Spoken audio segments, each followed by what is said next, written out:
Yeah, I'm Luis Pedraja. I'm the president at QCC, and on behalf of Quinsigamond Community College, I'd like to welcome you to this event. As a community college, we always feel that being part of the community is central to our mission. That means that we need to be out in the community, be visible, and engage with things that are important to our community, and also welcome the community into our campus.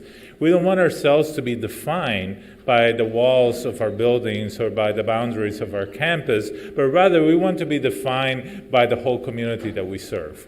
And that's who we are as a community college. Nowadays, addiction has become one topic that has affected us all. We hear a lot about it, particularly because of the opioid crisis, which has affected our community and has touched many of the lives of the people here, people in our community, friends, families, and unfortunately, many of our students. I think that as people struggle with addiction, and not just opioid, because there are many forms of addiction, that our society is often one that doesn't really understand the whole process, does not understand the physiology of it. That is why it's so important for us to bring experts to help enlighten us, to help initiate the conversations that need to be had in our community, because it takes the whole community to address its challenges. It's not just one institution, it's not one agency, but it's all of us as a community that must address addiction. And thus, we were very honored that we were able to work with Reliant Foundation to bring our esteemed and distinguished lecturer, Dr. Potee, to come and speak to us today. So before she gets up here, because I know you're eager to hear her, I want to introduce Kelsa Zereski, the president of the Reliant Foundation and our partner in this event.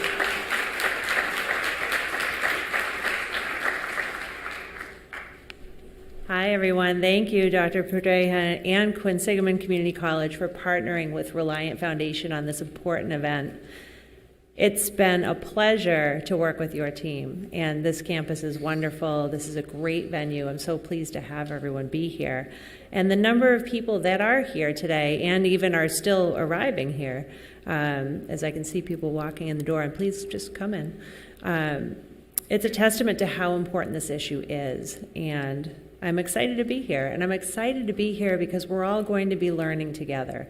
The first time I saw Dr. Potee speak, I was at Mount Wachusett Community College. I have a thing for community colleges, and I just learned so much, and I honestly just felt like we need to bring her here to Worcester and to an even bigger audience and have everyone learn together. So it's my honor to represent Reliant Foundation today. And for those of you that don't know, we are not a private foundation. We're actually a public charity. And events like this are something that we can do as a result of the power of philanthropy.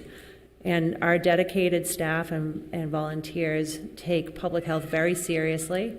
We've been focusing in on the opioid epidemic, substance use disorder, and mental health now for about 2 years, realizing that we have to not allow ourselves to be spread too thin. This is such an important issue. We really need to focus in on it.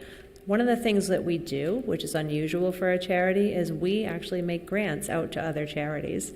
So for all of you public charities who are here in this audience today, if you're representing one of the nonprofits, I want to remind you that our proposal deadline's in 2 weeks, October 1st. Don't miss it.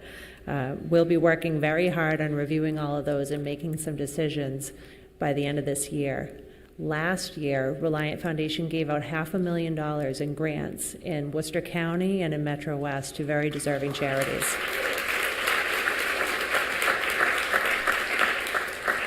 So we don't want to stop there. We're hoping to do a little more than that this year, so stay tuned on that. We'll see what we can do. I know it's dark in this room, and I don't know if there's a way to put up the lights, but I just wanted to ask our trustees to stand. There we go. Because I just want to thank and have all of us thank Reliant Foundation's trustees.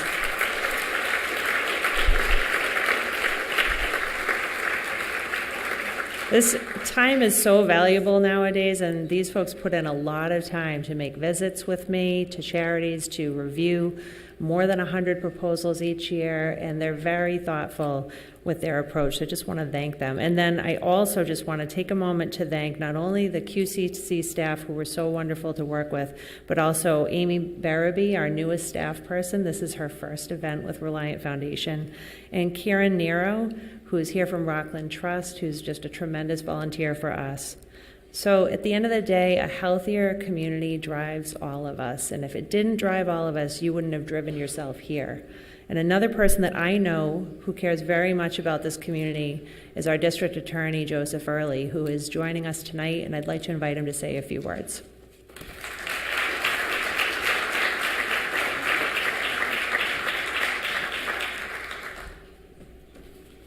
Thank you, Kelsa. Thanks to the Reliant Foundation, and thanks to President Pedraja and Quinsigamond Community College for hosting tonight. There is no bigger social problem that we have right now than the opioid crisis. There isn't. 73,000 dead in 2017. And you see, Purdue Pharmaceutical filed for bankruptcy today. It speaks volumes. You know, someone can make $14 billion in profit, 34 to 36 million in sales, telling us OxyContin was non-addictive, and the whole time they knew that it was. But you didn't come to hear me speak. You came to hear the, how do I put it, the Babe Ruth of opioid addiction, the Mookie Betts of opioid addiction, the Tom Brady of opioid addiction, the GOAT, the greatest of all time, and that's Dr. Ruth Potee. And I don't want to embarrass you, doctor, but every time I listen to Dr. Potee speak, I learn something new. And the more we can share, the more you get. And whenever you come to something like this from Dr. Potee, you get a ton. It makes us better. The biggest thing for us, myself, the sheriff, Representative Jimmy O'Day, I saw up there, is that this is so important we remove the stigma. It's so important that everyone understands that this is not a moral failing or a character flaw. This is a very complex disease that requires a very complex solution. These aren't addicts and junkies or losers. No, they're our sons, our daughters, our brothers and sisters, our mothers and fathers, our friends, our good friends. The more we can do together, the more we can save lives. Some people are having individual successes, and that's wonderful, but the experts tell us, and we know, it's common sense. By breaking down the silos and sharing successes and working together, not caring who gets the credit, we're going to save the most lives.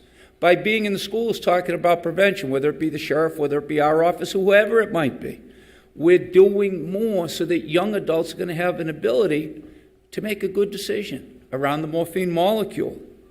This disease knows no boundaries, and it takes from everywhere, and it's so heartbreaking. We started a task force. We're over 500 strong now, and out of that task force, we're bringing out a working group and hoping to copy some things. And I said, that's right, copy. Steal. That's right, the DA is going to steal. We're going to steal some things being done down in Plymouth County because their numbers went to the other way. They went 26%, with a unique relationship between the police, the sheriff, and the DA's office. And I think we can replicate that up here, and I'm hopeful that we will. This disease is just doing too much. I'm speaking too long. The real good person's coming up right now. I just want to thank you for being here. What's that? Yeah, oh yes, and Sheriff Lew's coming up too. Okay, and the sheriff's coming up. Let me just say this to the question you're all asking. I'm 5'11", 190 pounds. You'll see what I mean in a minute. 180 pounds, I'm lying again. All right, great to see everybody. Without further ado, Sheriff Lew Evandelidis.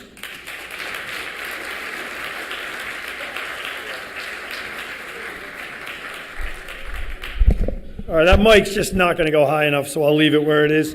And I'm glad, Joe, you called yourself out on the 190. I was going to let you get away with the 5'11", but nonetheless, I just want to say, first of all, thank you for coming here today. I want to thank Quinsigamond Community College, Dr. Pedraja, and the team here for hosting.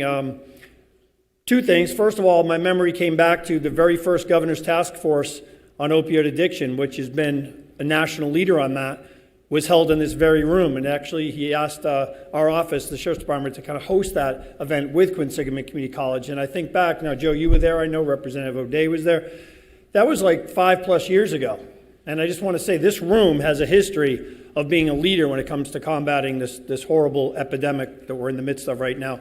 And I want to thank Quinsigamond Community College and the President Pedraja and their partnership with the Sheriff's Office, that we have a unique partnership with Quinsigamond in the sense that we have a pipeline that we're developing for inmates at the House of Correction to prepare them for college entry. And we're very grateful for that partnership. And I'm very pleased to be here today also with the Reliant Foundation. As you know, Kelsa, every time I see you on the street, I have more events I need to be attending because you're involved with so much. But your commitment to Reliant and your extraordinary board and your commitment to this community is one of those organizations that truly helps us be a better community and to tackle things like this. And Dr. Potee, I can't give any better superlatives than Joe just did, so I won't even try. But I will say that I've seen you speak on occasions, and you're extraordinary about it, and we're very blessed to have you here today. And as Joe said, we'll certainly be learning more, even if you had a chance to hear from you, because you're on the cutting edge of where we're at. And I guess I would only add a couple quick notes. You know, the destigmatization of this has been extraordinarily important, and I know that the way I feel about this disease right now is that if your family has not been touched by especially the opioid epidemic or alcoholism and these type of things, you can count your blessings, because if the numbers we see right now continue, and they are continuing, we're doing our best, there won't be a family in America that hasn't been touched by this disease in the next 5 years. So we have to do all we can in our power, and that's why we're here today, and that's why we are as a community are working on this and as a nation. As Joe mentioned, we lost 70+ thousand people to opioids last year. Do you know that's more people than we lost to the entire Vietnam War? And yet we still are kind of cutting around the edges of what we're dealing with here and not tackling it as a nation as we need to do with a full force that we would give to a war. And that's what we're in right now. When Americans do focus on that war, we win them. And we're going to do our best to get that focused, but we're on our way. So I'll leave you with one story. We have recovery centers that we run through the Sheriff's Department. We have many programs at the jail. We have about 900 inmates today, and I have a graduation ceremony tomorrow in our STOP program, and you hear people's testimonials about how these programs have helped change their lives. And one guy said at one of our community centers graduation recently, he stood up and he said, you know, I'm doing this for myself, but I can't do it by myself. And I think that's kind of why we're all here right now, because we know this is a community effort and we want to be here to help those who need the help. And I can say wholeheartedly, I know many in this room. And I probably should stop there. Anyway, thank you very much for being here today, and thank you for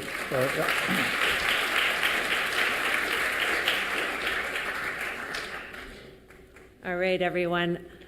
So I lucked out because most of Dr. Potee's bio is listed right there on that screen. So I'm going to cut to the chase and say thank you, Dr. Potee, for joining us today. And come on up, let's get going.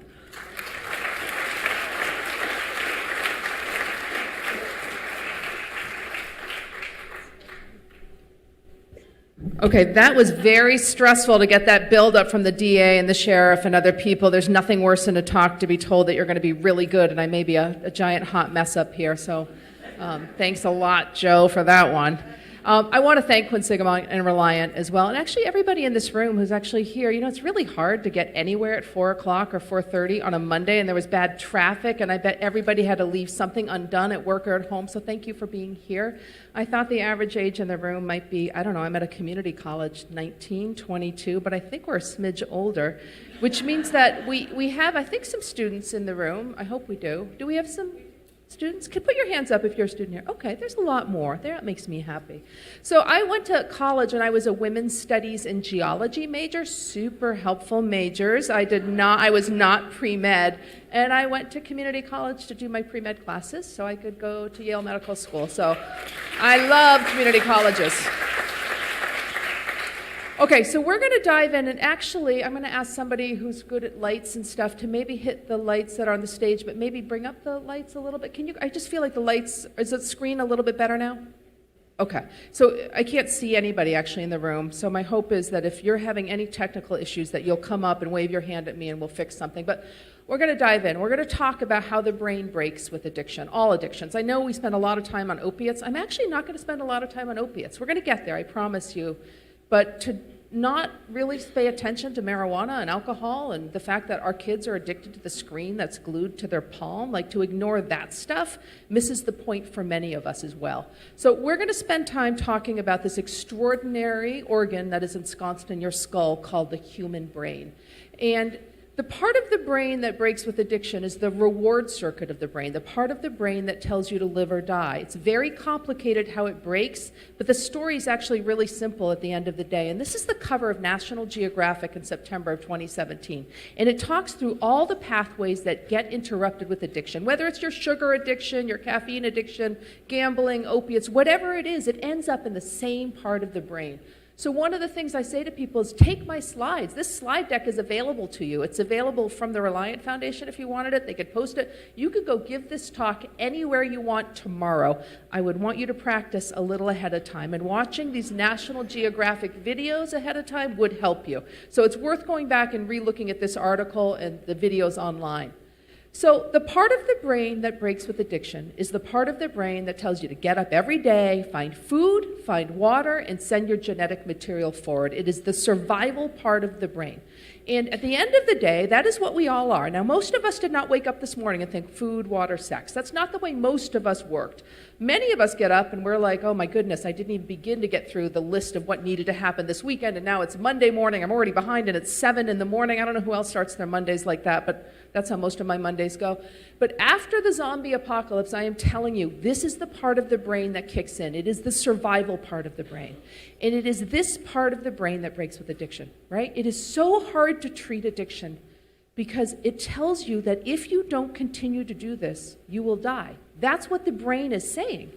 So if we could prevent addiction, right, that would be the most important thing. And what we're going to learn in the next period of time together is that the disease of addiction is truly a preventable disease. Yet to prevent it, you have to work with young people, right? Talking to my lovely front row here about how to stop addiction, they're horses out of the barn for them, right? This conversation really needs to be happening in kindergarten, in 3rd grade, and 5th grade. Our young people need to have the conversation. And talking about health and prevention is an unfunded mandate in this state, but this is something that saves billions of dollars down the road. So prevention is absolutely critical. I know I have educators in this room. And I'm going to say the age that's here at Quinsigamond is the age that's actually most impacted by addiction. This is the peak age between the ages of 19 and 24 where people actually are deeply engaged in substances. So this is a high-risk population here and at every college and community college in the country. So racing through this reward circuit of the brain is dopamine. And how does dopamine make you feel? Yeah, good. Better than good. Awesome. Fabulous, right? It's the holy smokes, that was awesome, do it again chemical. That's what dopamine says to you in your brain. It says, that was positive, that was awesome behavior, repeat it again for survival. Now, the problem is you get dopamine spikes buying great shoes, right? Like, I know that. But, and that's not necessarily good to have a little shoe problem and have 40 pairs of shoes in your closet, except we know that it's rewarding behaviors that gives you a little happiness and joy, right? So this chemical in the brain has with it 2 specific behaviors, perseveration and compulsion. I have to do this thing. I am unable to stop thinking about it. And when it came to survival, 200 years ago, 2,000 years ago, being somebody who was compulsive and a perseverator, that made sense, right? In order to survive, it needed to be the last thing you thought of before you went to bed. How am I going to keep my family alive? Is this water source nearby clean? Is there going to be enough protein in my future? Because guess what? Living anywhere 200 or 2,000 years ago on this planet was extremely difficult. So these are awesome behaviors to be compulsive and perseverating when it comes to survival, right? But none of us living in the Western world right now are really calorie shy, calorie short. Some people are, but bad for you, unhealthy calories remain sadly really available to people. What defines addiction in general is actually compulsion and perseveration. I have to do this thing, I'm unable to stop thinking about it because it's the dopamine that is broken in your brain. So I make an argument that at a baseline, we all have a certain amount of dopamine in our brain. And on average in this room, we're all sitting at about 100 units. But there are people in this room who are golden retrievers. I'm saying Kelsa, right here, front row, head of the Reliant Foundation. I know for a fact, having spent 18 minutes with her, she has baseline dopamine that's high. She probably sits at 105 every day. They're rare, the golden retrievers. Do I have any extra high golden retriever dopamine people in the room? Anybody? Yeah, there's not many people. Many of us actually sit with slightly low dopamine. I live in a low dopamine world. I bet my baseline dopamine is 90 or 95. And I do specific things every day to make myself happy. I exercise almost every single day because if I don't exercise, my dopamine bottoms out even worse. So a lot of us turn to healthy behaviors, hopefully, to make us feel joy, right? We call friends, we connect to people, we hang out with our animals, we make chocolate chip cookies, we do things that give us joy and pleasure. We all know there's very unhealthy ways to spike dopamine as well, and that's where we're about to walk with each other, okay? So at a baseline, if we're all sitting at 100 units of dopamine and you find that perfect food, you realize that Quinsigamond, is it a river or a reservoir? It's a lake, right? It's a naturally occurring lake. Okay. Was it originally stocked with fish? Can you fish in Quinsigamond? Okay. You realize that you could fish, you realize you could make a net out of reeds 500 years ago and you can catch enough protein to keep your people alive, you got a spike in dopamine. It goes to 150 and then it goes back to 100 again. Because your brain is saying, good behavior, keep it up, you need to repeat it again if you want to survive. You have sex, it's consensual, your dopamine goes to 200 and then it goes back to normal. For the 200,000 years we've been human beings on this planet, this is the way your brain is designed to work. It's supposed to go like that, right? The problem is when you expose your brain to these incredibly potent chemicals, it really starts to break the brain. So when you use a drug like cocaine, your dopamine goes to about 350. You use a strong prescription opiate, heroin, fentanyl, it goes between 500 and 900. You use something like crystal methamphetamine, your dopamine will spike to 1300. That may seem like a good way to start your day, but I'm telling you, your brain cannot handle dopamine spikes like this. So I want to spend a minute doing some hardcore science that's not above anybody's head in this room. There's 3 things that govern the dopamine in your brain in this equation. How much dopamine is produced, how many dopamine receptors are on the other side of the synaptic cleft receiving the information, and how many little transporters there are that are sucking dopamine back into its original site. These 3 things, any one of them, or in fact any number of the 3, could be impacted along any of the addictive substances or behaviors. Everything ends up here, whether it's marijuana addiction, nicotine addiction, gambling addiction, it ends up impacting something in that equation. I'm going to walk you through 2 fast pathways because they're easy to understand. Cocaine does one thing only. All cocaine does is paralyze the vacuums. It makes those vacuums unable to suck dopamine out of the synaptic cleft, so you build up to a 350 in the active part of the brain. And you would think, with such an easy-to-understand mechanism of action, you would be able to fix cocaine use disorder, right? You would just need to find a vaccine that made that transporter immune to the effects of cocaine, and then you have fixed cocaine use disorder. Does that exist? No. We don't have good treatment for cocaine. We have actually just the giant finger wag. Don't use it. It's bad for your health. It's bad for your organs. That's the best I got, right? That giant finger wag works on nobody ever. Okay, that's cocaine. The way the opiates work is a little more complicated. It goes through the GABA receptor. It goes through the mu-opiate receptor. It's a negative feedback loop. But at the end of the day, every opiate is shoving more dopamine out into the active part of the brain. That's the way the opiates work. So we could do this with every drug or behavior. At the end of the day, it ends up impacting something in that 3-part equation of how dopamine feels in your head. So here's the problem, is that for 200,000 years, you were used to a 95 or 100 or on a great night a 200. That is what we have been used to from every evolutionary standpoint. And when your brain is seeing a 350, a 900, a 1300, your brain says, this isn't okay. There's something wrong. I need to turn down the volume. I need to down-regulate. Something's broken in my head. And you stop making dopamine. You turn on every dopamine vacuum in sight and you're sucking out it all. You get rid of 80% of your receptors. When you're struggling with addiction, even in the early phases of it, you wake up in the morning. Your new dopamine set point's a 40 or a 45. You're a miserable human being, and your brain is screaming at you. You're not okay. You're not normal. You need to fix this. You know how you fix it? There's one way to repair your brain, and that is you continue to use. Right? But people continue to use with addiction, not because they're getting high, because they're getting intoxicated. They're desperate just to feel normal on a day-to-day basis, right? That's what people do. They chase normalcy. What makes most sense to me is people continuing to use. That's what makes sense to me. And if I said to everybody in this room, wow, your dopamine right now is 40, and if you ate, thanks forever, whoever turned up those lights, now I can see everybody. It makes me much happier. If I said to you, you're at a 45 this morning, and if you eat 2 dozen glazed donuts, you'll be better, it would be terrible for your health. But if it made you better, you would eat 2 dozen glazed donuts. We would all do that because your brain is so desperate to reach normalcy.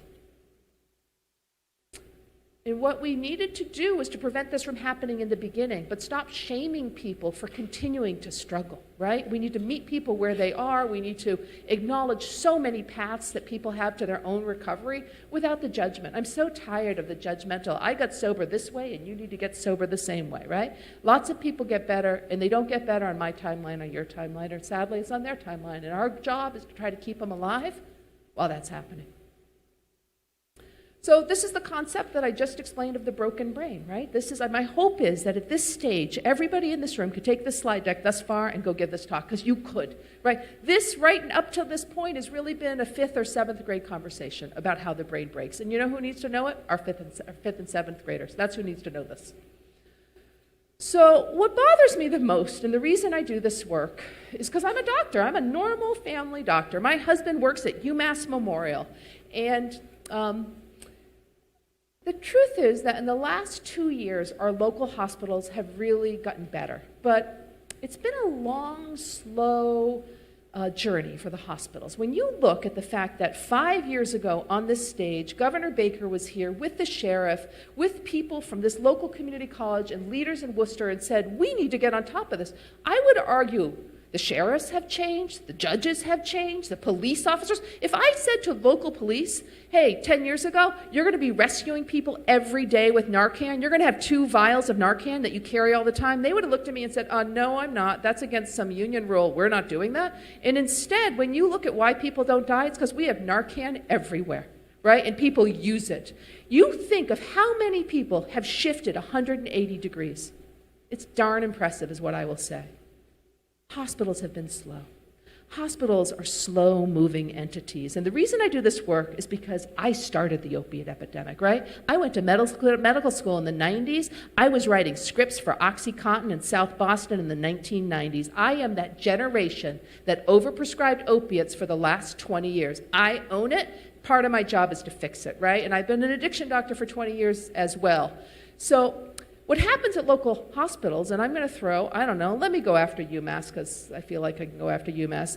If we had this man up here with 68-year-old guy rubbing his sternum this morning at 5:30 in the morning, and his wife says, you don't look good, and he says, yeah, I don't feel so good, and she's like, you look actually awful. I'm calling 911, and I got fire, EMS, police in this guy's living, right? He lives in Shrewsbury.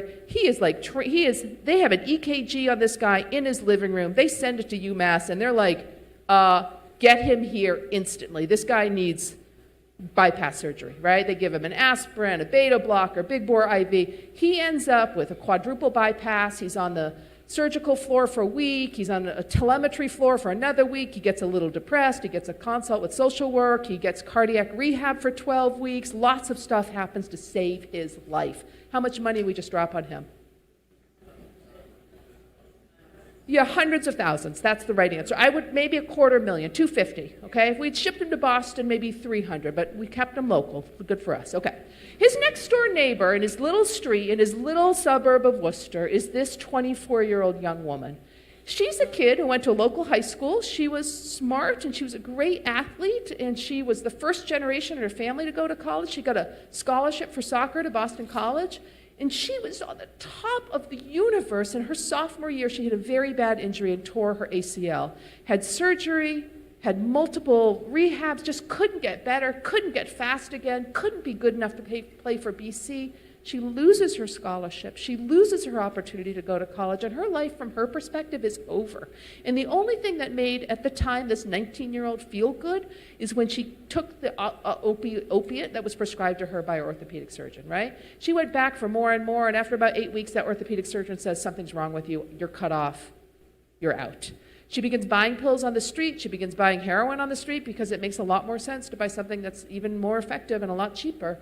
And for the last 3 or 4 years, this kid has been off the rails. Everything horrible that you would never want to happen to your daughter or granddaughter has happened to this girl.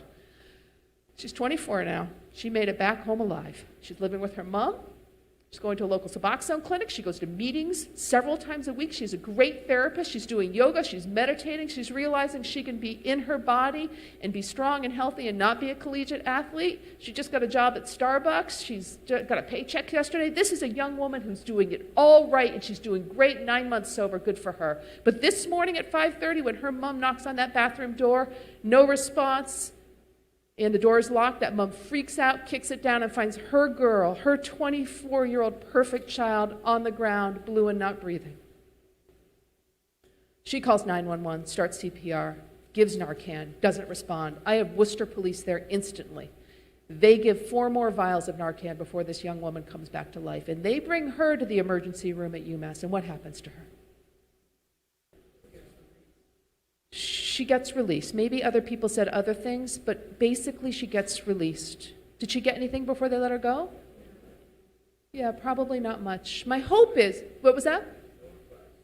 Even not any advice? Are we not even having some recovery coaches at the local ERs? So that's a bad thing, right? Because I would argue she did not just get nothing, she got a dose of, she got a giant shot of shame. They made her feel like a piece of dirt while she was there. Okay, let me tell you about her next door neighbor, that 68-year-old guy that we just spent $250,000 on. Remember him? Okay, I didn't tell you his full story. Both of his parents had significant cardiovascular history. His dad died of a heart attack at 57. His mom had a stroke at 68. He used to smoke 2 packs a day. He's down to 1 pack, which is awesome, but he's still a pack a day. He kicks back about a 12-pack of beer every day, and he would go to Mickey D's every day if he could. He goes to fast food at least 4 times a week. Does this guy have any addiction problem? Mm-hmm. This guy create his heart attack? He did, right? I threw in the genetics on him, but that was a red herring. His parents were smokers. You get rid of smoking in this family, there's no cardiovascular disease. The #1 killer in our country is tobacco. Did anybody look at him in that living room or in that emergency room or in the cardiac cath surgical operating room and say, you know what you are? You're a piece of dirt addict. You created your disease. I'm not going to spend a whole bunch of money and time saving your life, right? Anybody do that to him? No. Our job in the American medical system is supposed to be, quite honestly, meeting people where they are, seeing what we can do to help improve people's lives, right? That's our job. And if I spent all my day making everybody who walked in the door feel terrible for not being vegan and running marathons and BMIs being too high and eating donuts this morning, I would have 0 patients, because who needs to be shamed and blamed ever? Nobody in this room would go see the doctor if that's what you got.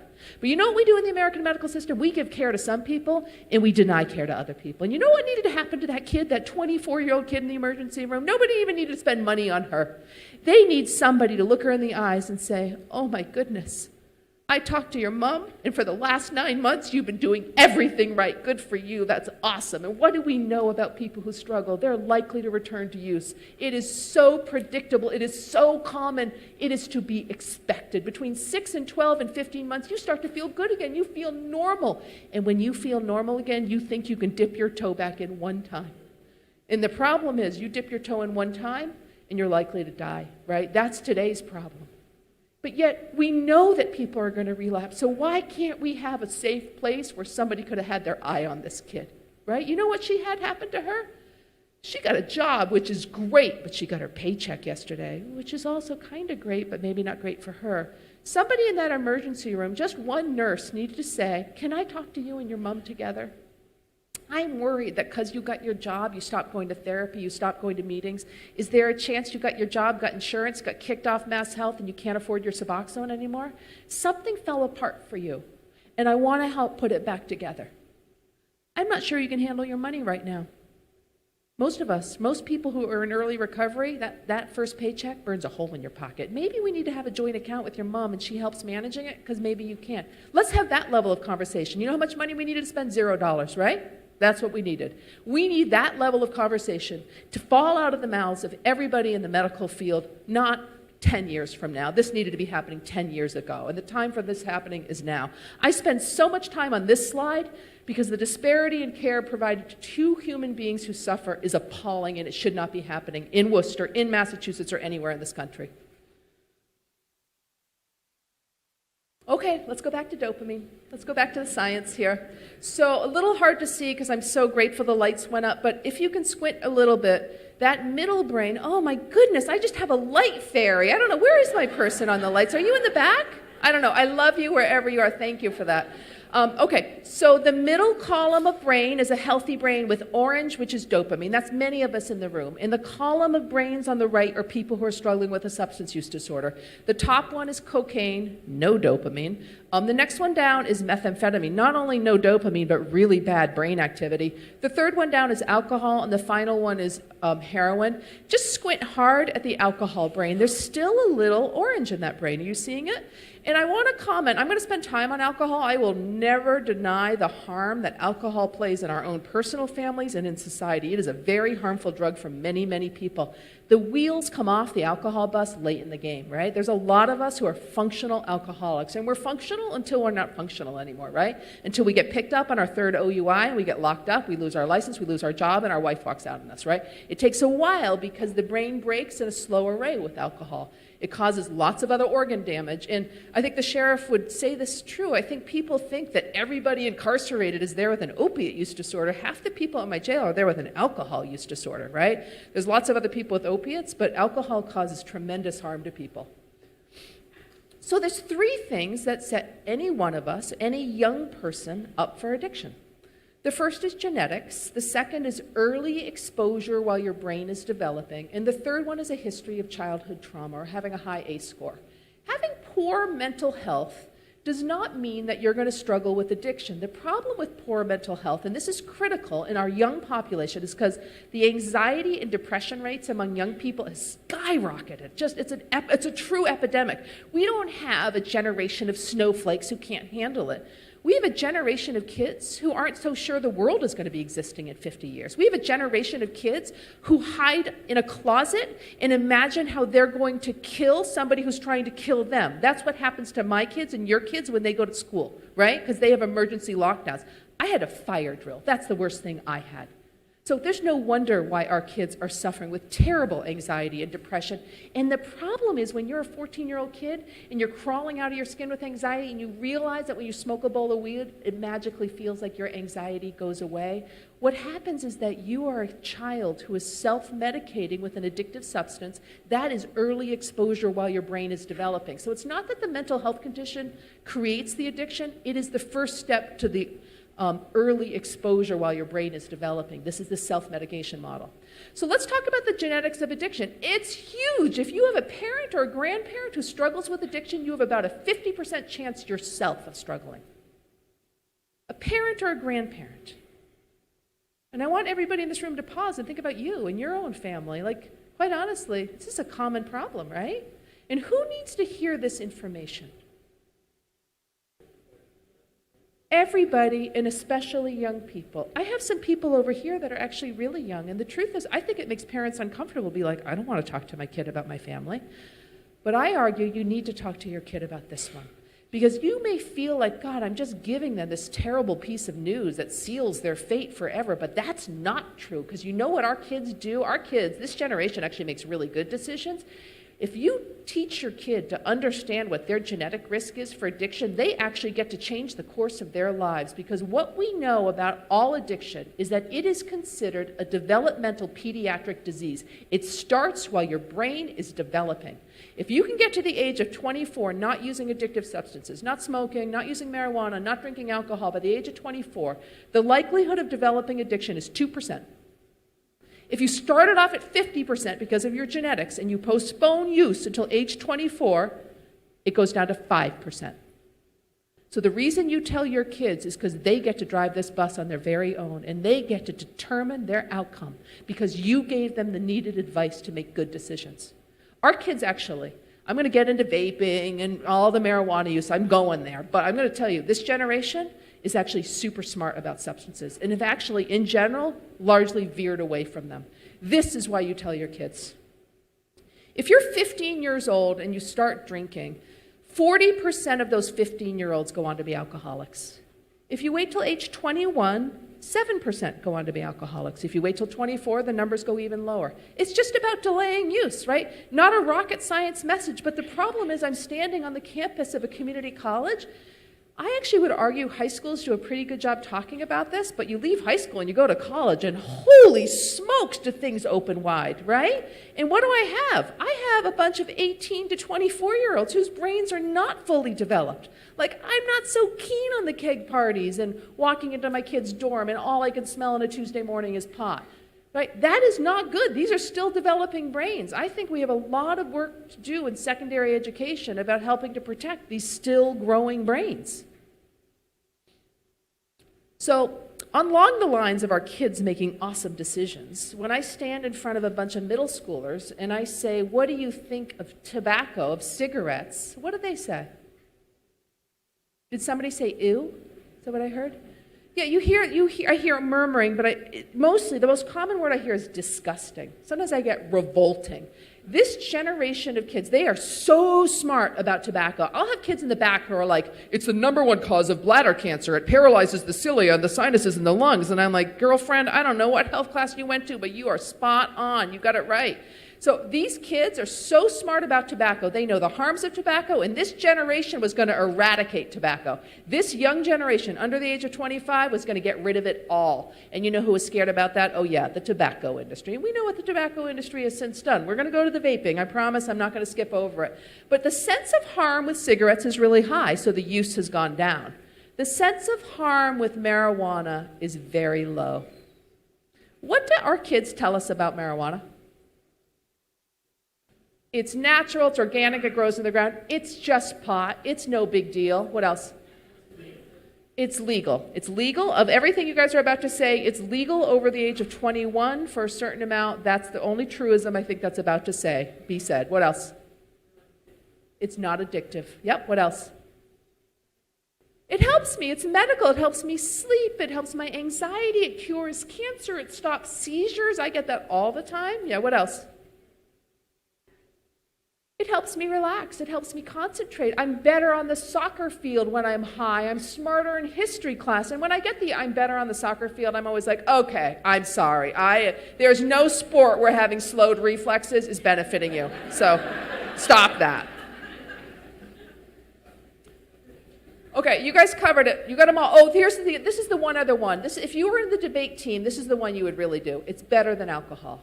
If you really wanted to fight hard, you would compare it to another legal drug out there that causes a lot of harm. That's where I think you would have an argument that I would spend time talking a long time about. So this is what the young generation thinks, and their belief about this stuff is very strong. But let's take a breath and let's be smart, okay? Let's just talk about what we also think we know. So there are 3 things that happen to the developing brain between the ages of 12 and 24, absolutely critical things. And if these things don't happen well, things go awry in a big way. The first thing that happens between 12 and 24 is something called synaptic refinement. You have tens of billions of points in your brain that are connecting to each other, and it is quite honestly a hot, tangled mess at the age of 12. And what must happen in the next 12 years is you need to prune it back. You lose as much as a third of your neurons in your brain during adolescence. And that's a good thing. I know that seems scary to be losing your brain, but you're not losing. You're trimming it back. You're getting a more efficient brain that is more highly ordered. You're holding on to things that are important. You're getting rid of things that are unimportant, but you kind of want to know which is which, right? So we're going to spend time talking about why marijuana interrupts that process. The second thing that happens is something called myelination, or sheathing fast pathways in the brain for good decision making. So our kids, I have 2 teenagers at home right now, our kids, terrifying and normal, right? This stuff here, super normal brain, because when you're a teenager, you're pushing the limits. You have no ceilings, no walls. Everything is act first, think later. There tends to be poor impulse control. There tends to be really fast decision making without a lot of sense of consequences. You are heavily influenced by your peers. There's never a time in your life where what your peers think about you matters this much. Very strong physical and sort of physiologic sensation seeking. Emotions are felt very strongly. I have 2 teenage girls at home. Oh my goodness, right? The emotionality in my house is crazy these days. So this is a nice, healthy brain. This is why teenagers are what they are, because again, their brain is trying to sort out what do they need to hold on to, what do they need to get rid of. They're pushing the limits. They're supposed to be like this. This is also the age of the looking glass self. I'm not who you think I am. I'm not who I think I am. I am who I think you think I am. This is a terrible way to be. And most of us outgrow this. And if I have adults in the room who are still thinking like this, I need to find you a therapist because you needed to grow out of this. This is the reason why most of us would not go back and relive middle school or high school. It's really this. It is the sense that somebody is judging you all the time and that you're never going to measure up. I don't care if you're the smartest kid, the best athletic kid. Everybody in high school feels bad. Not every hour of every day, but a lot of the time you feel bad. I mean, I went to a local high school and I felt terrible a lot of the time. Okay, 3 things happen to the brain. We covered 2 of them. We're going to do the third. The final dopamine receptors, the skull cap, gets finally laid down. In the outer shell, the cortex of the brain is where most of the dopamine receptors go. It is why all addiction is a developmental pediatric disease, is you guys can already explain to people how the dopamine system goes awry. It is at this age when those dopamine receptors get laid down. It's why it starts here. What becomes active at this stage of the game is a naturally occurring neuroendocannabinoid called anandamide. Anandamide is a complicated neuroendocannabinoid. It helps govern emotion, but it also seems to play a big role in deciding what gets pruned away and what gets held onto. And the problem with anandamide is that it is the mirror image to THC, which is the psychoactive cannabinoid in marijuana. And your brain can't tell these 2 things apart. It not only sees them the same way, but THC is much more potent than your naturally occurring one. So it throws itself into that receptor and makes decision about what gets thrown away and what gets held onto. It's like using a sledgehammer to decide how your kid's brain gets developed. And you really needed a fine surgical scalpel, right? So that's what THC does to the developing brain. You know what, guys? I don't care what you do at the age of 28 in the privacy of your own home with pot, right? I don't love it. I didn't vote for it to be legalized. I think this is just a multi-billion-dollar industry working really hard to get a new generation of addicts. Because if your job is to sell an addictive substance, who's your target audience? Yeah, it's not me. It's definitely not you or you. It's you. They are going after the kids. And that's not me being a conspiracy theorist. That's a fact, right? You think there's not a reason why our kids think this stuff is all good all the time and why the science says, you know what, put some brakes on. We actually don't know much about this stuff. I think this is a neurotoxic drug to brain development. This is not a performance enhancer. It's a performance degrader. And if I could guarantee that nobody was using pot under the age of 24, I don't really care. But that's not who's using marijuana. And we know this. We know this. 40% of college kids are using marijuana right now. We have never seen a level like that ever in history. And that's what's happening on our college campuses. So it has an impact on attention, verbal learning, memory, processing speed. This is this really good study that was done a long time ago in today's time frame in New Zealand. Australia, New Zealand, Australia. New Zealand, I think, is the answer. I can't remember which one. It's a 25-year study that follows high school kids all the way to age 40 or so, 35. And it's asking the question of, is their life on track? Are they doing what they wanted to be doing? Have they met the goals that they set for themselves? And I'm going to compare, I know it's a complicated chart that I'm showing you. I'm going to compare 2 extremes on 3 different bar graphs. There's the light gray bar, which represents kids who never used marijuana as teenagers. I'm going to compare it to the bright red bar, which are kids who used marijuana 400 times or more between the ages of 14 and 21. That may seem like a big number, 400, but that's 400 times in 7 years. That's like using once a week or less. It's not that much, okay? So fairly light use by today's standards. So graduating from college by age 25, 36% of the kids who never used marijuana graduated from college by age 25. 2% of the kids who used marijuana 400 times or more graduated from college by age 25. Unemployment rates by age 25. 21% of the kids who never used were unemployed. 52% of the kids who used marijuana 400 times or more were unemployed. That for me, it isn't for me that my kids have to go to college, but my kids have to leave my house. They need to get a job, right?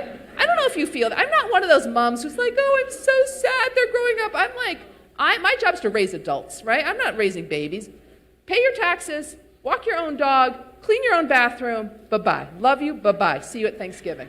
So this, for me, is failure to launch. And I want my kids launched, and I want your kids launched, because I want to live in a society where we have fully functioning adults. What isn't on this chart is what I think is the most interesting question that was asked is, have you reached your potential?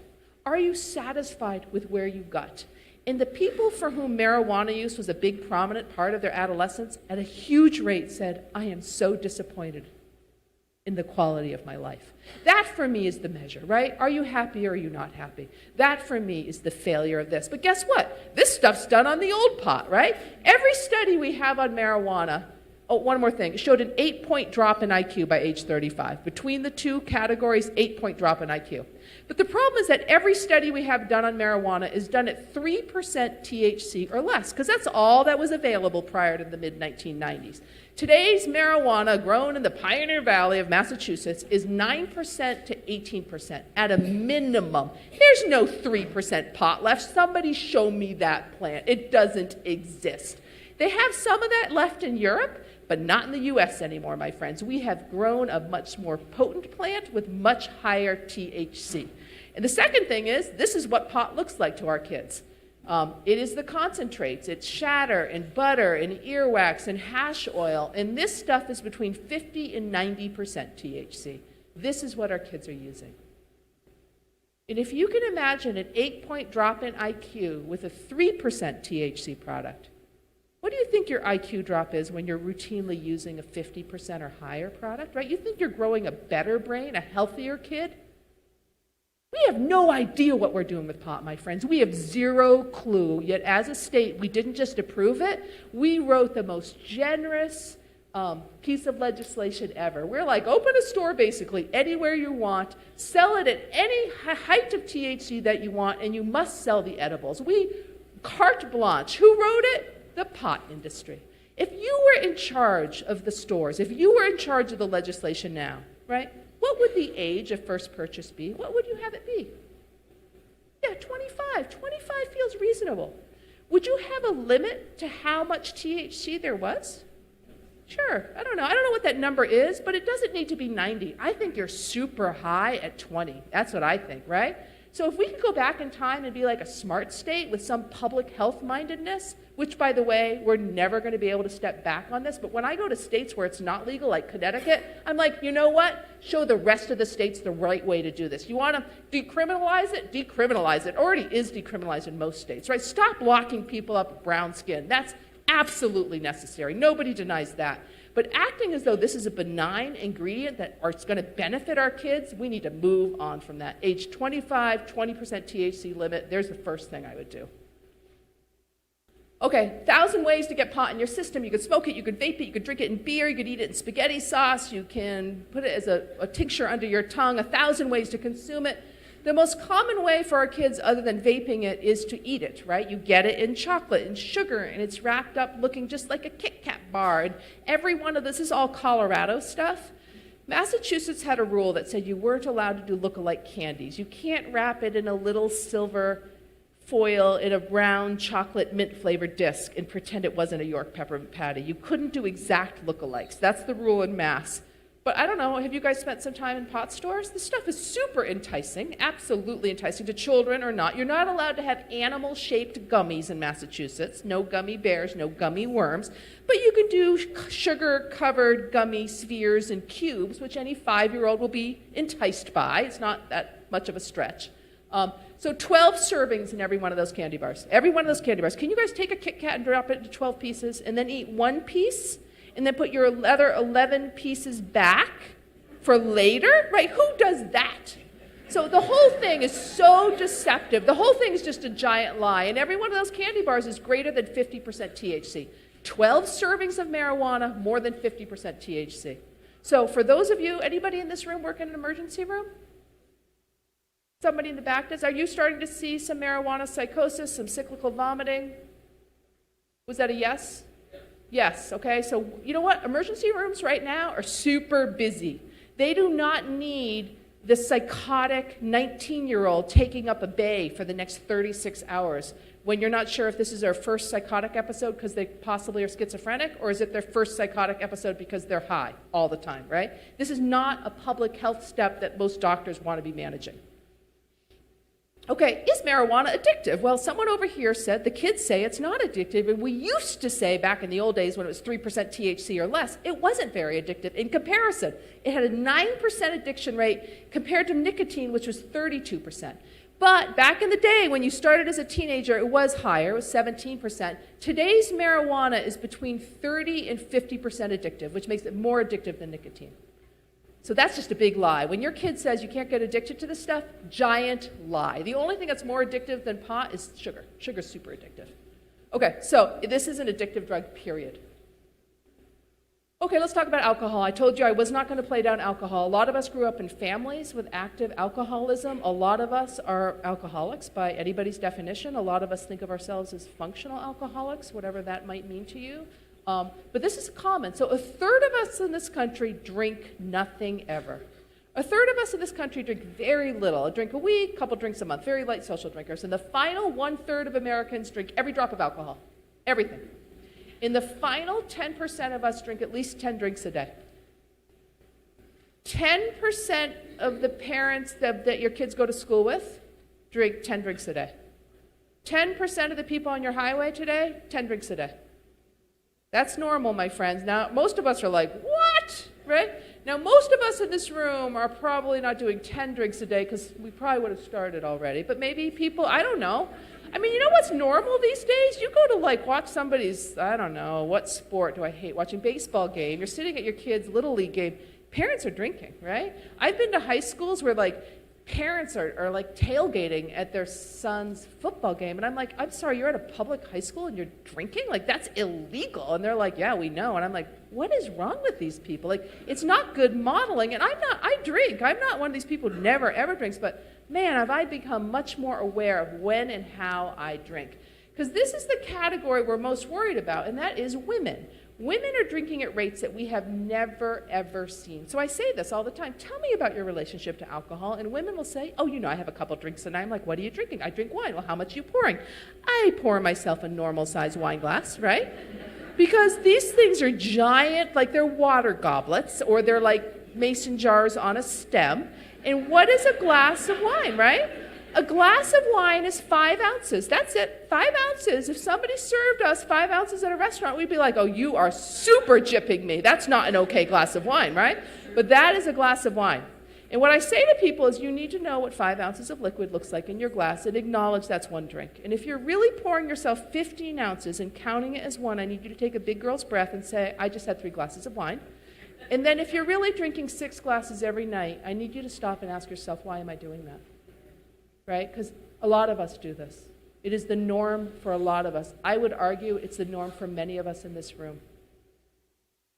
And the modeling you're giving to your kid when you come home after a terrible day at work and the first thing and the only thing they see you do is to flip the lid on that beer can or glug, glug, glug a bottle of wine is that when you are stressed out and overwhelmed, if you drink it will make it better. Yet we know as adults it doesn't make it better. It actually makes it a lot worse. And we need to model as adults of like, I had a terrible day at work. I think I need to quit my job. I need to go for a walk. Anybody want to go for a walk with me? I got John Cabot's Zen app downloaded on my phone. I'm going to go lie on my yoga mat. I'm going to have everybody in the house listen to it. I'm going to do a 10-minute mindfulness with my friend John. That's where I'm going. Anybody want to join me? I do this all the time, and my kids are always like, no thanks, Mom. But I offer them a healthy, stress-relieving tool that I am enacting myself, right? Because we all need to be doing this. Alcohol is a problem drug for many of us. It is a problem for many of your colleagues, and it causes us a lot of harm. Now, let's pause for a minute. Is alcohol good for you? I think there's mixed feelings. Some of us are like, yeah, my cardiologist said have a couple glasses of red wine a day. Well, the truth is every study on alcohol was funded by the alcohol industry. It was funded by an industry that was hell-bent on you drinking. The federal government shut down the studies on the health benefits of alcohol 2 years ago. They said there's no health benefit to alcohol. Maybe if you had a thimbleful of red wine a week, nobody would do this because you just spent $14 on a bottle. Maybe there's some tiny health benefit there. But you know what's really healthy? Just exercise, 20 minutes most days a week. There's nothing better for you than that. So the days of us thinking this is good for you, it isn't. You can still drink, you can enjoy it, but pay attention to how much you're drinking and why you're drinking. If you think I need a drink because I had something bad happen to me, you're self-medicating. Acknowledge why you're drinking. And if that's the answer, then maybe don't drink tonight. Find something else to do that could also make you feel good, right? Call a friend, go for a walk, pet your dog, make some cookies maybe. But don't turn to alcohol as a self-soother. Okay, here's another thing. Parents will say to me, I want to train my kid to drink before they go to college so they know their limits. And I'm like, oh my goodness, who would think this is a good idea?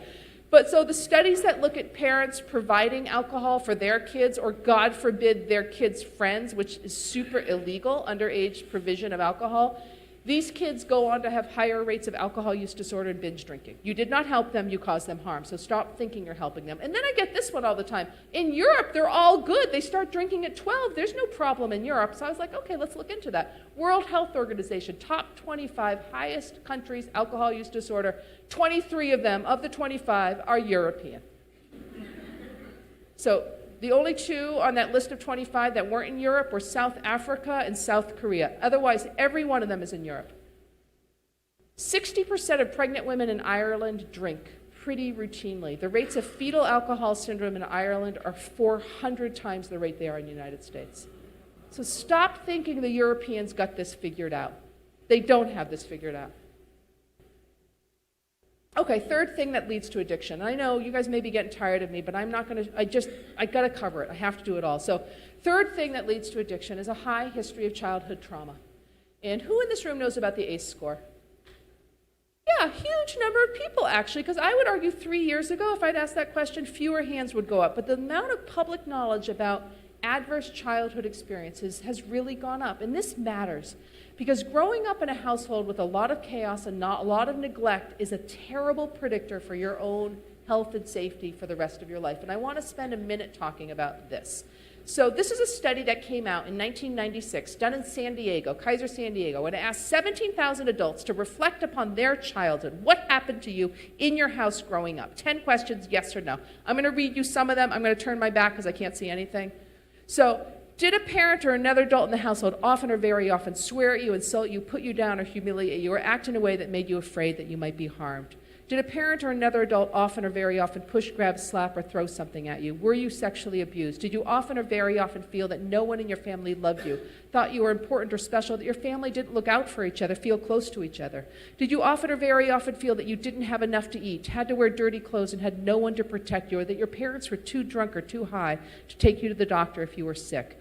Were your parents separated or divorced? Was there somebody in your household who was incarcerated? Was there somebody in your household with major mental illness?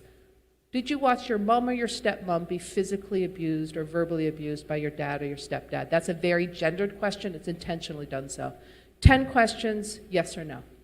If you score a 4 or a 6 or a higher on an ACE score, you've statistically just taken 20 years off your life. You haven't done anything wrong.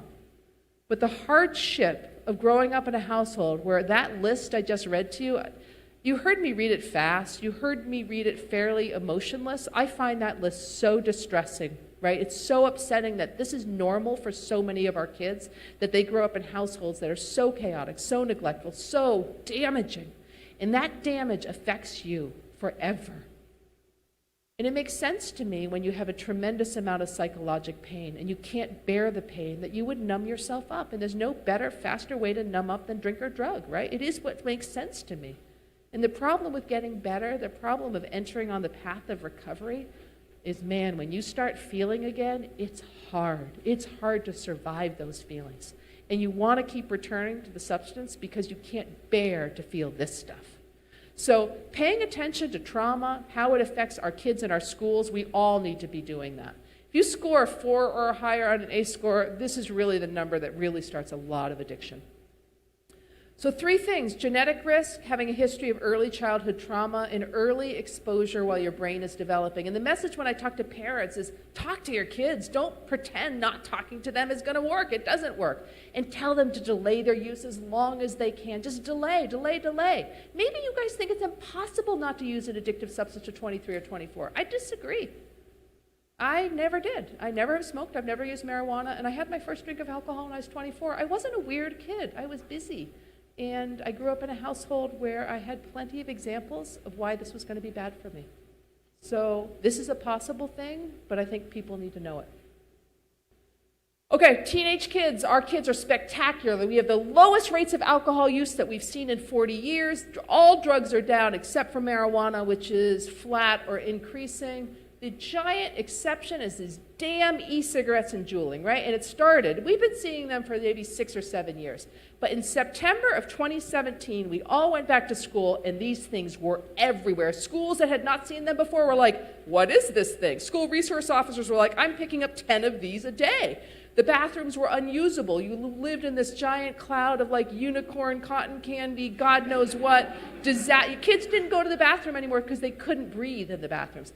September 2017, this magic switch happened, and I have a smart kid in this room who wants to go to college. Like, this is your essay. You got to figure out the research. Something went viral that summer. Some forensic IT social media went viral, and it caused this thing. The return happened. And this thing is a massive problem. I don't need to tell you this because now it's all over the news. I've been having the same slide deck for the last 3 years talking about this worsening problem of vaping. We're at between 35 and 40% of high schoolers are vaping every month now. That's a huge number. That's crazy. It's rare to see an epidemic go from nothing to straight up like that.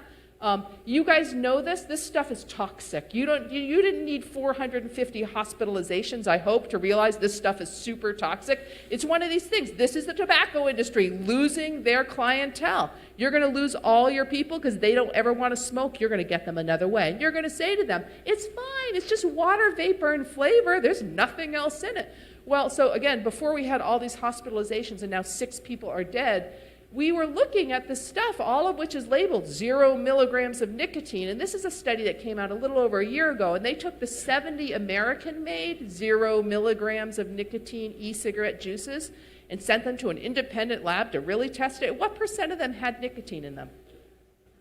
Yeah, 90. I love you hundreds. I love my cynics. 90% had nicotine, some of which was the equivalent of a pack of cigarettes. So 0 milligrams of nicotine is on the package. Your kid thinks they're just getting water vapor and watermelon flavor and no nicotine, but guess what? They're being lied to, right? Giant lies are happening to our kids because this is an unregulated industry, 100% unregulated. And kids are pissed when they get lied to. When I tell this to high school kids, a third of whom are vaping, they're like, really? They lied to me? You kidding me? Kids hate being lied to. You guys know this, flavors abound, 650 flavors available until possibly this week. So for 2.5 years, I kept saying, there's one thing we need to do. If we just do this one thing, this problem is likely to go away. Just ban the flavors. Because tobacco tastes disgusting. You ban the flavors, every one of them, this problem is gone almost overnight. Now, I'm not smart enough as an IT person to go online, but there are people right now who are buying case and case and case of this stuff because the federal government is saying they may be banning the flavors, right? You guys have all heard that. Michigan said they're doing it. New York governor said they're doing it. New York says they're going to have it in place in 2 weeks. I always hate when Massachusetts is not leading the way. It pisses me off because I think we're the best, smartest state. So I'm a little irritated that we weren't banning the flavors first. But this is what has to happen. Ban the flavors, and the problem is we'll be left with a lot of kids with nicotine addiction. And we need to know how to take care of them because we need to get them off the nicotine addiction so they don't go buy a pack of Camels, right? Because this is the way the industry has designed this. Maybe they don't care if we ban the flavors if everybody goes back to smoking cigarettes again. How upsetting is this? Are you guys upset by where we are? Didn't we learn anything? Okay, Jules didn't lie. Jules never said we don't have nicotine. They said we're chock-a-block full of nicotine, but we're super cool and sexy, and we're the iPhone of the e-cigarette, and it feels good in your hand. Opening up the box of the Juul feels good. Do you guys remember the most recent smart thing you bought? And even the box felt good in your hand. I opened and closed my Apple Watch box like 20 times because it had a cool magnet in it or something. This feels like that, right? It's very seductive. And the problem is that these are even more addictive than a pack of cigarettes. When you smoke a cigarette, it's the first 1/3 that has all the nicotine. The final 2/3, not so much. But with the Juul, you got an even amount of nicotine the whole way through. Your final 199th puff has as much as the first. They're unbelievably addictive. There are 18-year-old kids who sleep with a Juul under their pillow because they need to vape all night long because they're in nicotine withdrawal. It's like back in the days when you used to take care of the 3-pack-a-day smokers, which they almost don't exist anymore because that's an expensive habit. But I'm back to that. I'm like, are you getting up in the middle of the night to vape? And the kids are like, mm-hmm. And I'm like, oh, goodness, that's not okay. Right? It means I have to meet your nicotine addiction at night, too, not just during the day. You guys know this, but a lot of what we're seeing is just this black market of the pods that are being vaped. The New York Times was reporting there's a house in Wisconsin run by 2 guys that just made the equivalent pods full of THC and vitamin E that attach to your e-cigarettes. I don't know. I follow this story very closely. But the point is, the whole thing is the black market, from what I could tell. Nobody's inspecting it. There's no government regulation. Anything that is sold at a gas station that is being inhaled into your perfect 16-year-old kid's lungs is not good for them. So again, get rid of the age, needs to be 21, maybe 25. How'd that be? And get rid of the flavors. First 2 steps, and I think we'll see this epidemic go away, hopefully. I'm going to, just in interest of time, I'm going to skip because I just have to. I am going to say I do think smartphones are addictive. I think that IT is addictive. I think any parent here with a teenager would agree with me, right? And I think this can be really harmful to your kid. I'm going to skip over this. I have stuff on my website on this subject, but I want to be respectful of everybody's time. I am going to dive in on what everybody thought I was going to talk about, which is opiates. And I know it seems like, wow, she's late in the game. She's at the end of her talk to talk about this. But I wanted everybody to be on the same page about the big picture on addiction. Opiates is just one of the terrible addictions that kills people. I said it earlier. I feel responsible for the opiate epidemic because I was a doctor who's been around for a while. And there's no doubt pills are absolutely on the hook for this epidemic.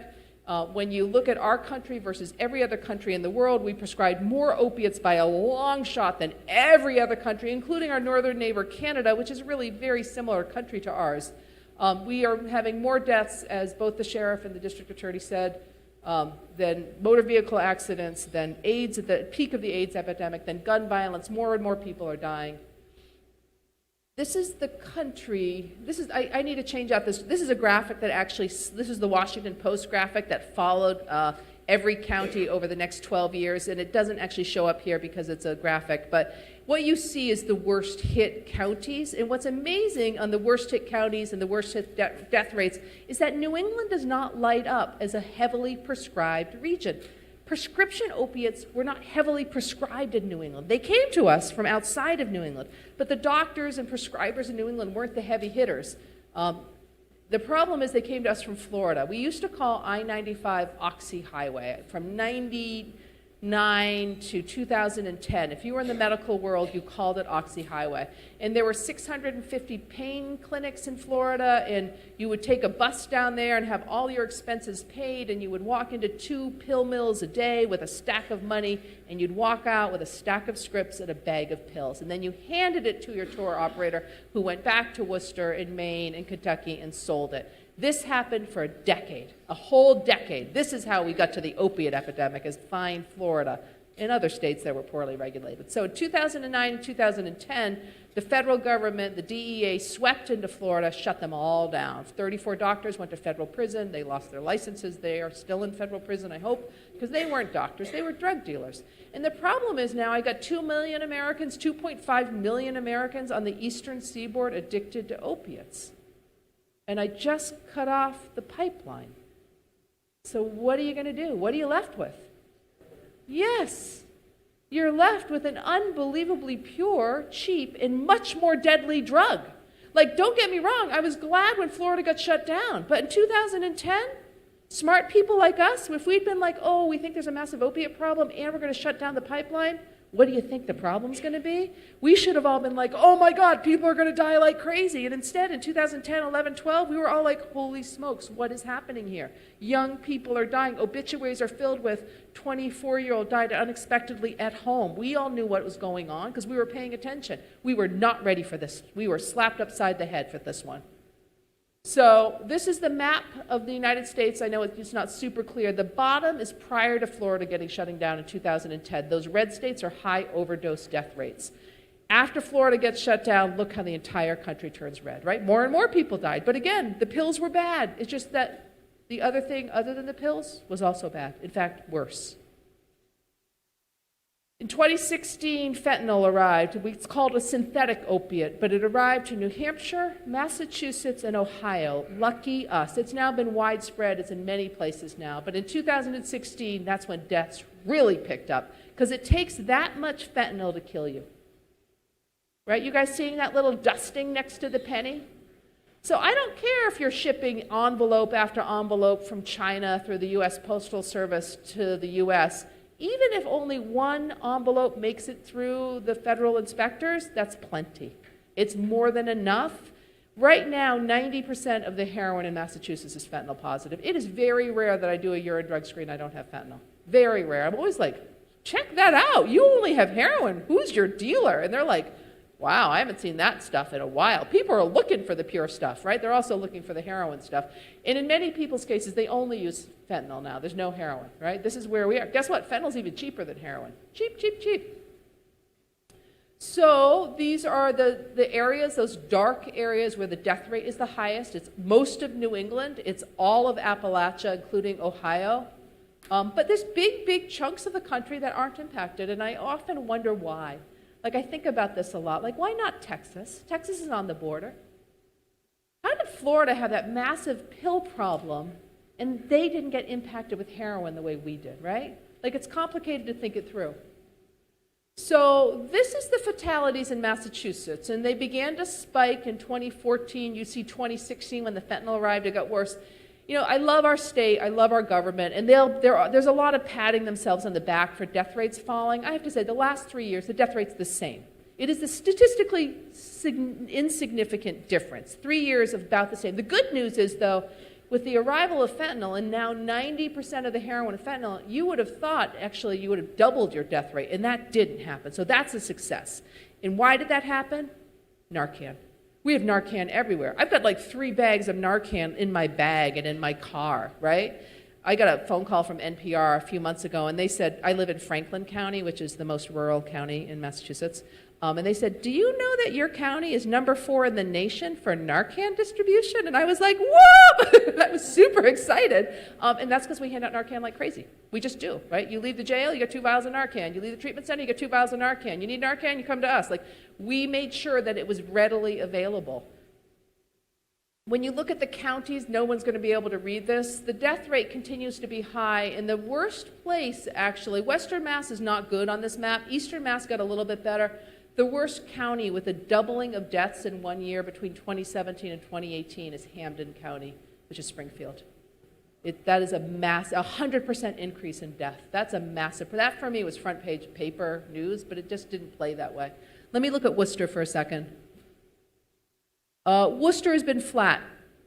Actually, 40 more people died in Worcester between 2016 and 2018. So I can't do the math fast enough, but maybe a 15% increase. So again, the rest of the state feels like they're a little bit better, but some of us are worse. Some of us are a lot worse. How do your kids get this stuff? So by and large, our kids at this age are terrified of opiates. They're terrified. The opiate epidemic, there's one silver lining. You ask the average 15-year-old about heroin and opiates, they're terrified. So they should never be getting it from our houses, right? Those days are long gone. Every police station has drug take back. Like, for us to even to think about that, that's a 2012 conversation that people should be going through people's medicine cabinets. If it's in your house and it's not under lock and key, then shame on you, and you should go home and get it out of your house and your parents' house. Because I go to home visits to people's house, and I'm like, let me go through your medicine cabinet, right?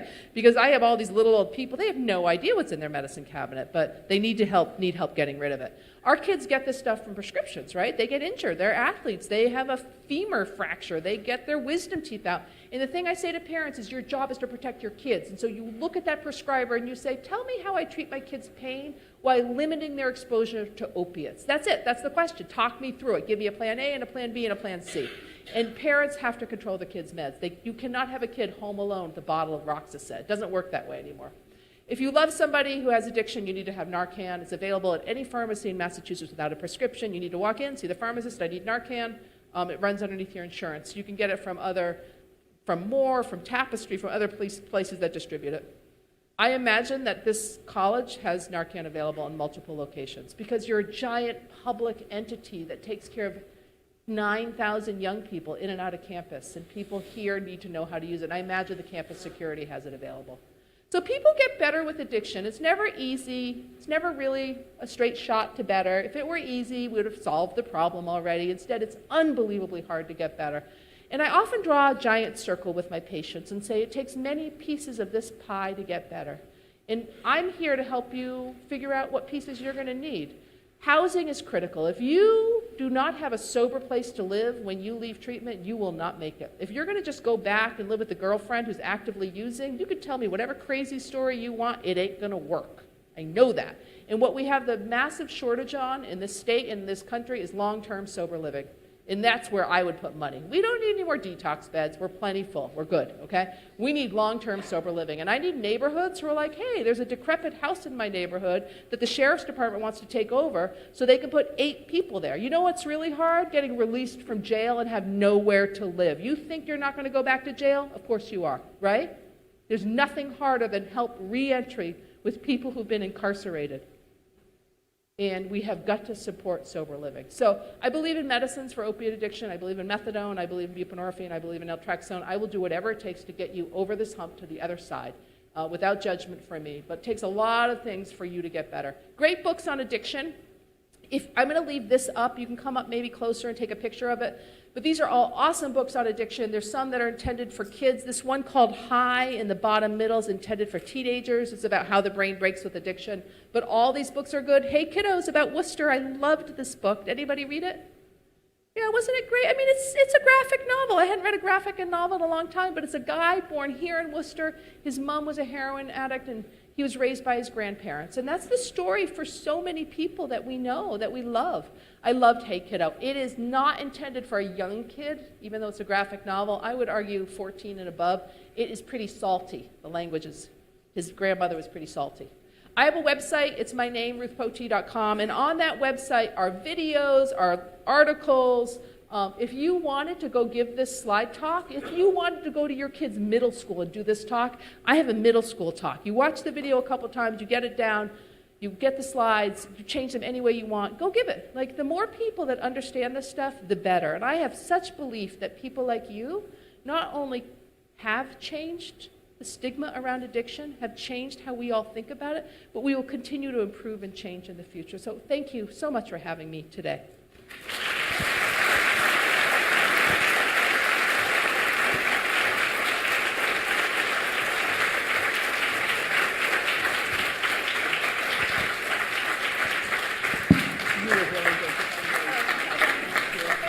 Can we just thank our sign language interpreter? I am such a fast speaker, and I don't know how she kept up with that, but that was awesome. So I'm happy. I know people have got to go and feed kids and do other things, but do people have questions or things you want to say? Yeah. Oh, we set up mics. Yeah, so if you want to come to a mic, that'd be awesome. But if you want to shout it out, I will repeat it too.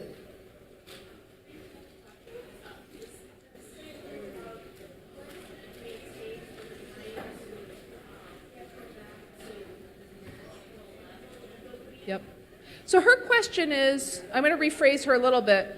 Actually, I won't, because her question was perfect. What does it take to come back to normal dopamine? Can it happen? You did this harm to your brain where you affected the equation of dopamine in your head. You're popping awake with 40 or 45 units of dopamine. Can you get better? The answer is yes, you can, but it takes time.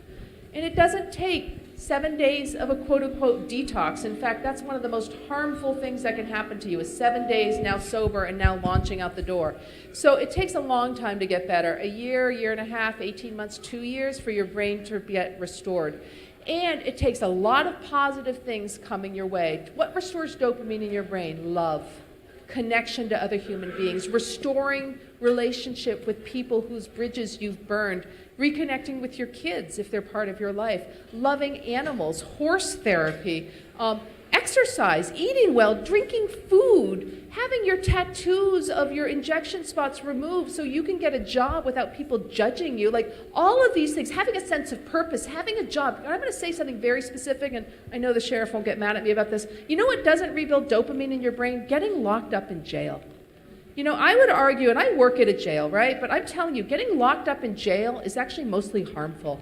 And all those things I just listed, all these ways that your brain heals with dopamine, most of that stuff doesn't happen in jail. In fact, you lose connection with human beings, right? You are isolated. You're actually sometimes put in solitary. You're put in the hole.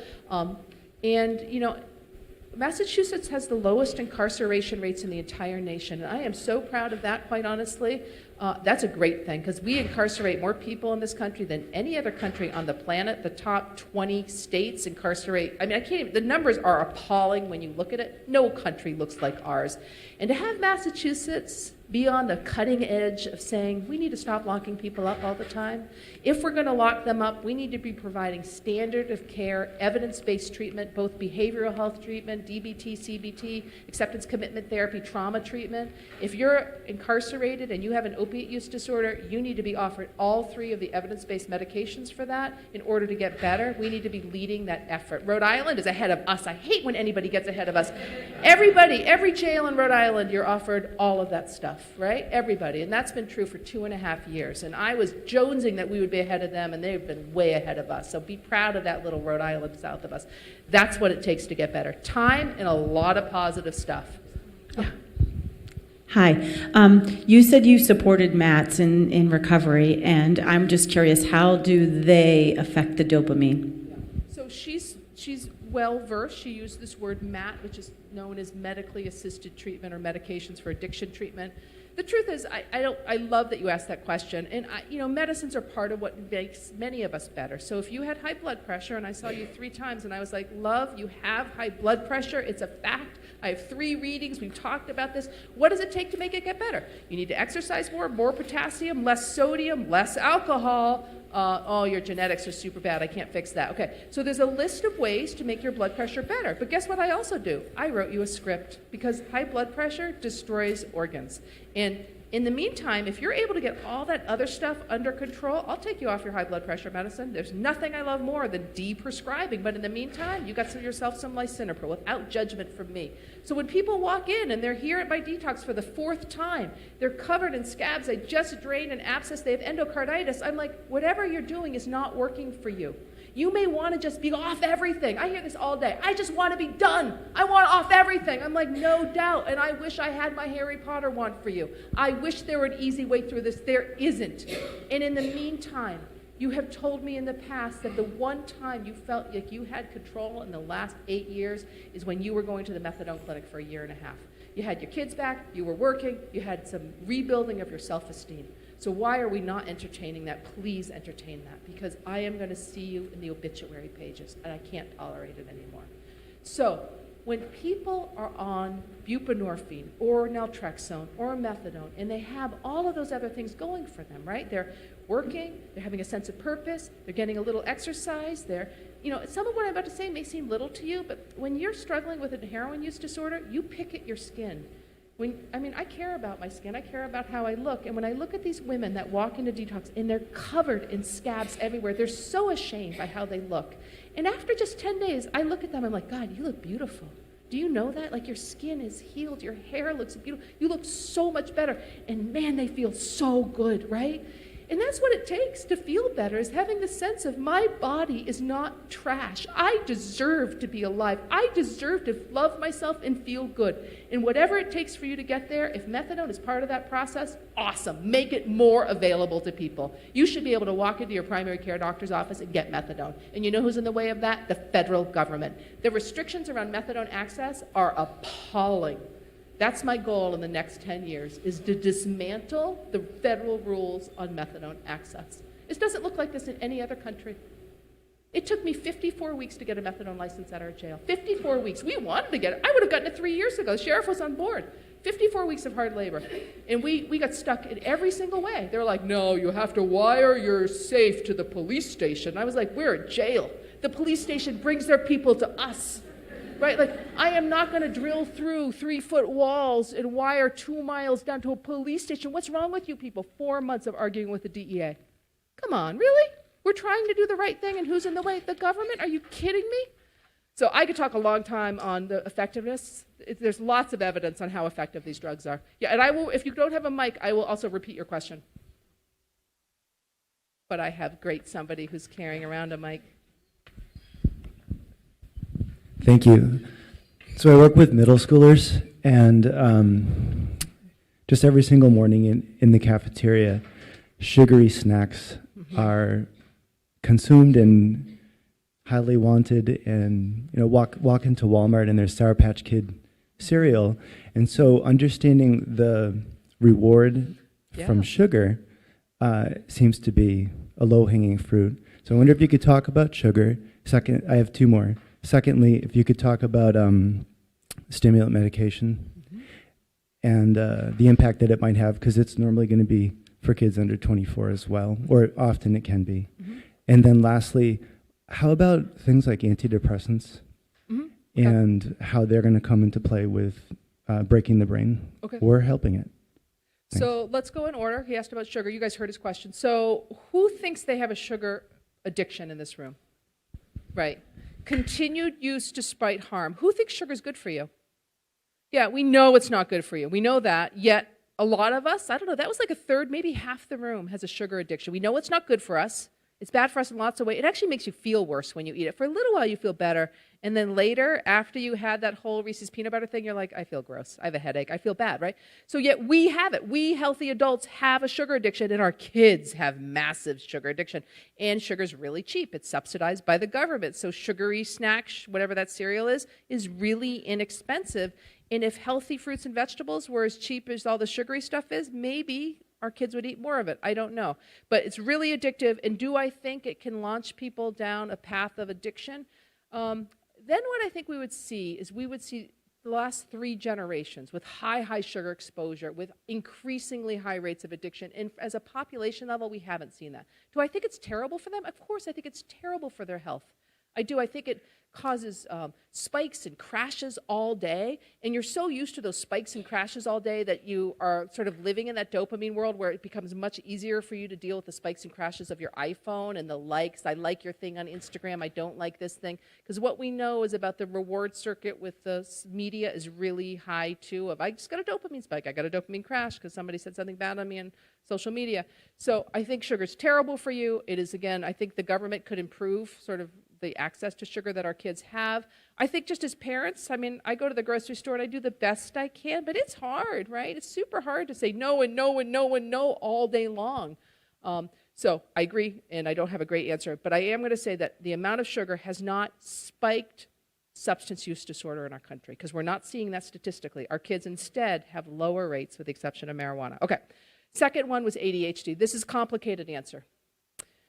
So ADHD is diagnosed between 5 and 7% of the time in kids, and that's about the correct number, 5 to 7%. I have been to towns where 30% of the high school kids are on stimulants, and I'm like, I'm sorry, I know there's not 30% ADHD rates in Cohasset. I don't believe that. But you see high schools where they think it's a performance-enhancing drug, and you're more likely to get into Amherst if you take a stimulant. So 5 to 7% of the time, when it's well diagnosed, it is a critical diagnosis to make because these kids really struggle. I don't know who in this room has kids with ADHD. These kids are not thriving. And I'm not talking about their grades. I'm talking about just their function and their socialization and their ability to have friends. Because when you are the kid who can't help to blurt something out and step on your friend's toes and you lost recess again for your entire class, you are a pariah and you feel like one. It doesn't feel good to be in the body or the head of a kid who's struggling with ADHD. And you do everything you can. You limit their sugar. You get them off of some foods that may trigger their problems. You get them in the front of the class. You get a 504. You get an IEP. You get everything going for them. And when that's not enough, you consider the medications. There have been multiple studies on medications for kids. Does it cause addiction? Every study says it is not causal for addiction. In fact, one good meta-analysis says it actually prevents it because there's no group that's more likely to self-medicate than an untreated kid with ADHD. They're gonna self-medicate one way or another. They are. If you're like, no stimulant for my kid, nothing for them, that is a kid who I guarantee you will be smoking at the age of 13 because nicotine actually works for ADHD. At low levels, it makes you feel better. And then I got a 13-year-old with a tobacco problem. So I worry about parents. I take care of hippie, crunchy Western Mass people who are like using Chinese herbs for everything. And I'm like, seriously, your kid is struggling. Please, please, please let us help them. Let's try it at least. So that's a long, complicated answer. The difference is, what if you have a bunch of kids who don't have ADHD and they're using stimulants? Is that good for them? No, it is not. We know that. Besides marijuana, the second most commonly used drug on college campus is stimulants, right? So misusing stimulants for people who don't have ADHD is problematic, and that, I would argue, is going down a path of potential abuse. Third one was antidepressants, or mood, any medicine that we might use for any mood disorder, anxiety, bipolar, depression. Those in general, we don't have any medications that directly work on the dopamine system. They work on the norepinephrine, the serotonin, the glutamate, a lot of other neuroreceptors in the brain. There's two top treatments for anxiety and depression. The first one is therapy. The second one is exercise. And those aren't just 1 and 2, they're like 1 through 10. 11, 12, and 15 are medications, and I believe in medicine. I prescribe medicine because that's what you get to do when you're a doctor. Sometimes it's like the only thing you have in your arsenal, and I prescribe tons of antidepressants and mood medicines in my life, including to adolescents. So do using medications in the teenage years lead to addiction? No. Does not treating or addressing your kids' mental health disorders, teenager, lead to addiction? Potentially, because they're going to self-medicate. So one of the things I will say is we have got to be listening to our kids. We have got to be worried about this middle schooler who looks like they're falling apart, because they will find a way to feel better. They will, and it's likely not going to be a healthy way. And I think we should be piping in meditations every day into our middle schools, that every day should have a 20-minute yoga practice. We need to model a different way of feeling present in our body, right? And we're not good at it, right? That instead, our kids are racing all the time. So my long answer on that one was that they're not addictive. They don't change the brain chemistry in a way that would lead to addiction. And I would argue the reverse. When you actually manage a kid's mood well, exercise therapy first through 10, you will reduce the likelihood of developing a dual diagnosis of a substance use disorder and a mental health condition, okay? Okay, let's see. How am I doing, guys? Do I have time for one more question? Or is 2 in the back? Can I go in the back and then in the front? So, yep. And then you're getting mic'd over there. Oh, no, he's on the move. He's walking to a mic.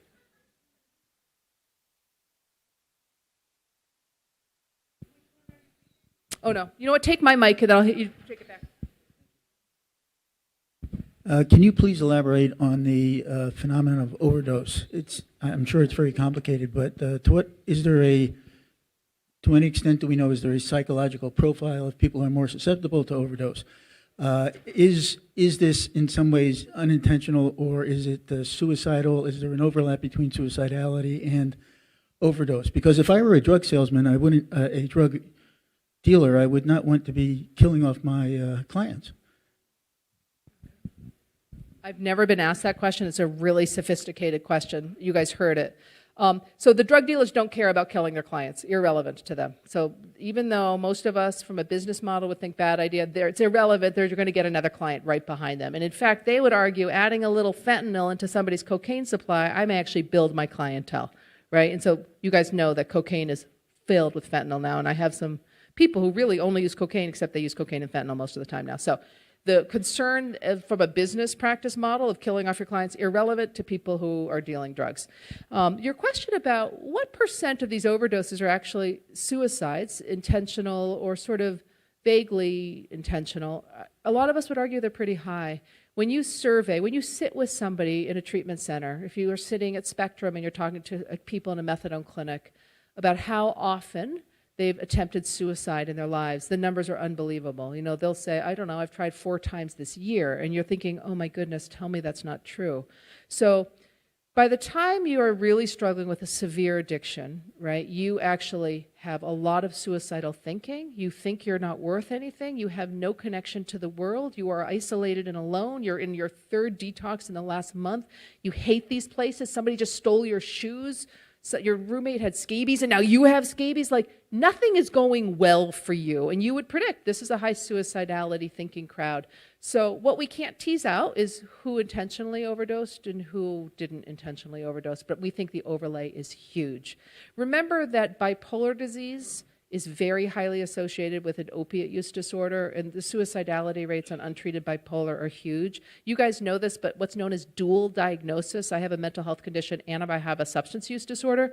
These are like two different things, and one kind of doctor takes care of one, another kind of doctor takes care of the other, yet if you don't take care of both at the exact same time, this person's not going to make it. So to talk about siloing earlier, like we need to have integrated everything all the time. And guess what? It gets unbelievably complicated because everybody's mental health is bad when they're in early recovery. Their anxiety's through the roof, their depression's through the roof. But if you can get them through that, the question is, do you really have an underlying mood disorder or do you not? I don't know. I never knew you before you started using. I don't know. So I need to see you on day 45 or 60 and see then how you look. But in the meantime, I need to treat you like you do because I got to presume it's there all the time. So it's complicated. So let me maybe do one more because I want to be respectful of the auditorium's time and out there. Yeah.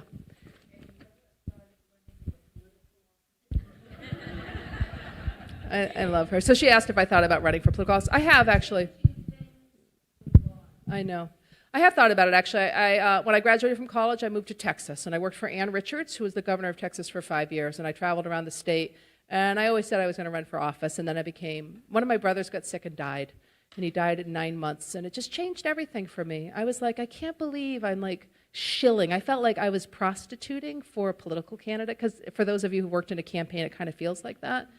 And I was like, I need a different life. So I stopped everything, and I went to medical school, and I love my life, but I've thought about running for office, and I'd like to run for sheriff. That's my next job. I don't live in Worcester County, so I can't run for your sheriff. One more question. Oh, yeah. Yeah. Thank you. My name is Ron Waddell. I work for Legendary Legacies. We work with young men, predominantly Hispanic and African American. And I do want to say I did come a little bit late. I was dealing with something, so you may have spoken about this. But can you talk about any connection or correlation between oppression, racism, sexism, heterosexism, and correlation or causation in relationship to addiction? Yeah, that's a great question, and it's not in this slide deck, but if you go to my website, I talk about this. I talked about the ACE score as being an individual adverse childhood experience score, 10 questions, what happened to you in your household. There's this other ACE score that has to do with systemic racism, marginalization, sexism, oppression as a Native American that is huge. And for many, when you look at the health of our Native American populations, it's the worst health in the entire country by a large margin. And when you step back from that, like 10 years ago, I would have been like, I don't know what I would have said it was, but now from the perspective I have now, it's all trauma. It is generations of trauma. It is the rape of that civilization and the stealing and the murder of generations of people when we moved to this land that was their land that has left them so unwell. And so it is a huge player in this from a trauma perspective. And when you look at the health of African American women around maternal mortality, the rates of black women dying during pregnancy are huge. Even it has nothing to do with when we adjust for education levels, it doesn't matter, and that has to do with sort of a system internalized and externalized that is really working against people. So I did not address it, but I'm super glad you brought it up because it is absolutely there. Systemic ACE scoring. Okay, guys, have a great Monday night. I'll be around for a little while if you have a question. Thank you.